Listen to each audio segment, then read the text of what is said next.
राधे राधे भक्तों, आप सभी का हृदय की गहराइयों से हमारे चैनल आध्यात्मिक कथाएं में स्वागत है।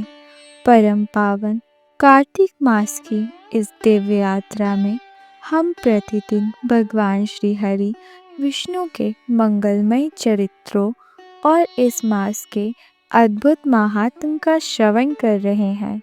यह वह मास है जब धर्म, पुण्य और भक्ति का संगम होता है और हमारी आत्माएं सहज ही वैकुंठ के पथ पर अग्रसर होती हैं। बंधुओं, हमने पिछले अध्याय में जाना कि किस प्रकार यह मास हमें संयम, त्याग और सत्कर्म की शिक्षा देता है।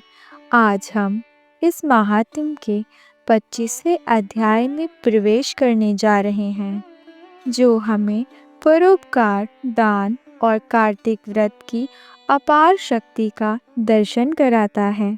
यह कथा हमें सिखाती है कि स्वयं द्वारा अर्जित किया गया पुण्य यदि सच्चे हृदय से दान कर दिया जाए तो वह न केवल दान लेने वाले का उद्धार करता है, बल्कि दाता के लिए भी मोक्ष का द्वार खोल देता है।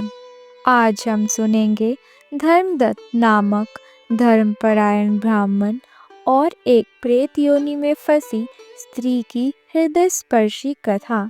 धर्मदत्त ने अपने संपूर्ण जीवन में जो कार्तिक व्रत का पुण्य अर्जित किया था, वह किस प्रकार उस प्रेतन के घोर पापों को नष्ट कर देता है और उसे विष्णु लोक की प्राप्ति कराता है।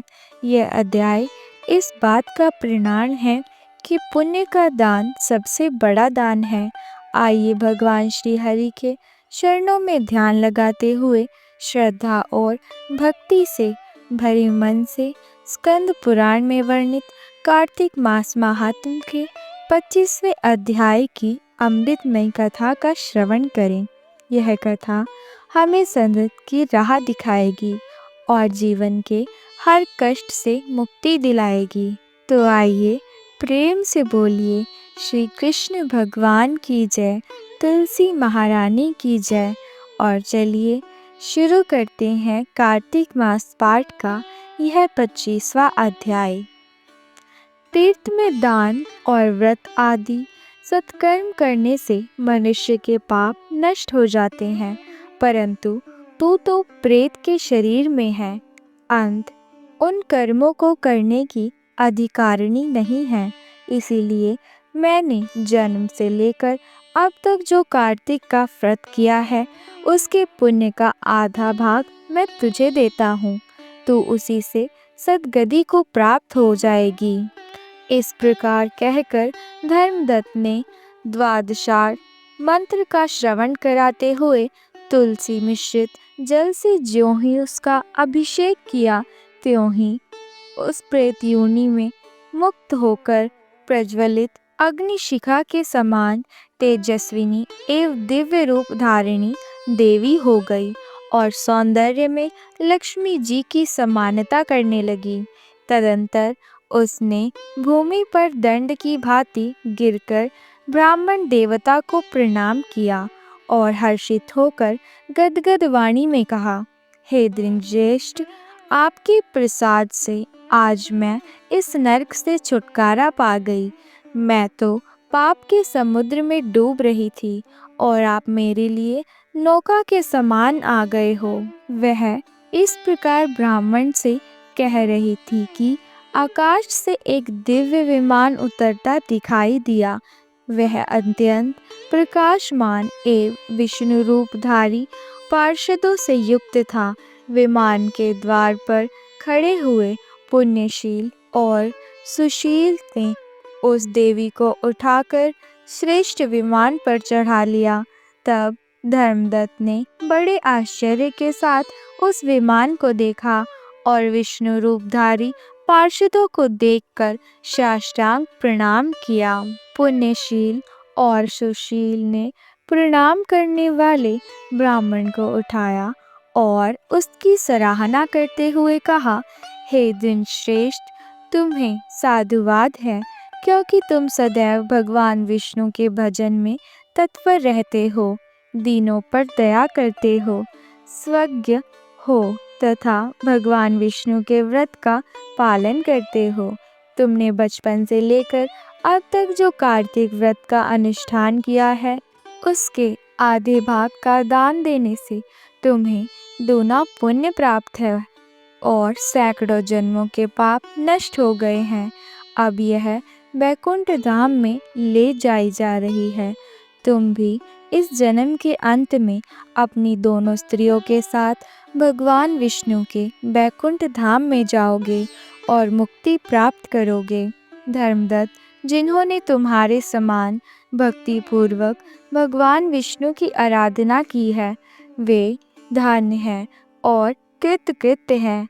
इस संसार में उन्हीं का जन्म सफल है। भली भांति आराधना करने पर भगवान विष्णु देहधारी प्राणियों को क्या नहीं देते हैं।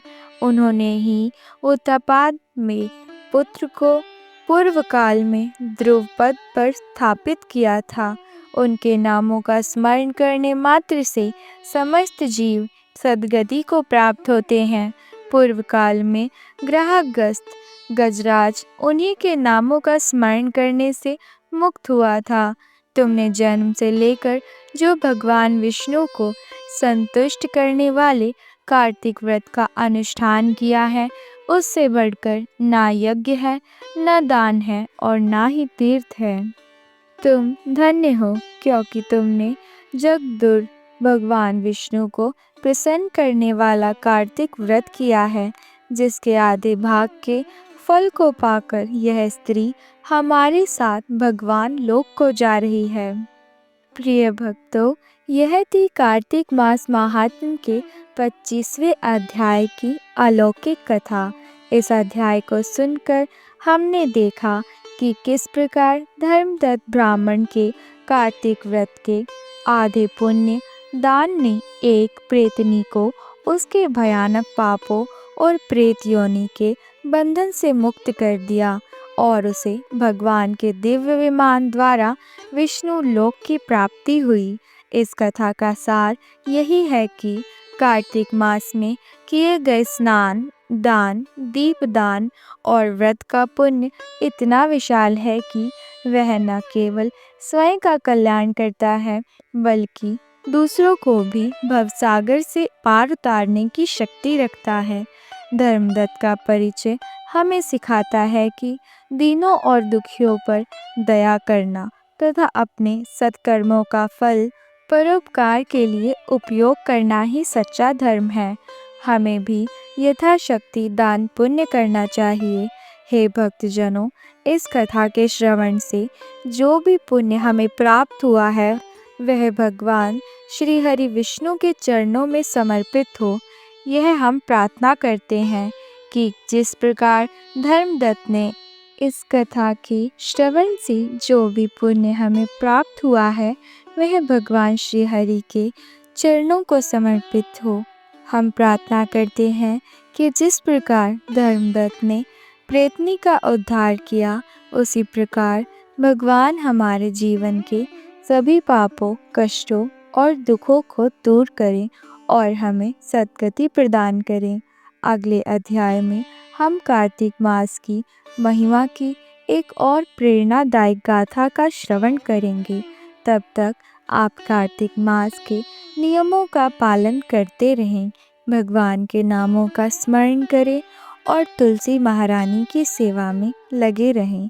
चलते चलते एक बार फिर श्री हरि के नाम का जयकारा लगाइए। विष्णु भगवान की जय, कार्तिक मास महात्म्य की जय, तुलसी मैया की जय। ओम नमो भगवते वासुदेवाय। राधे राधे भक्तों।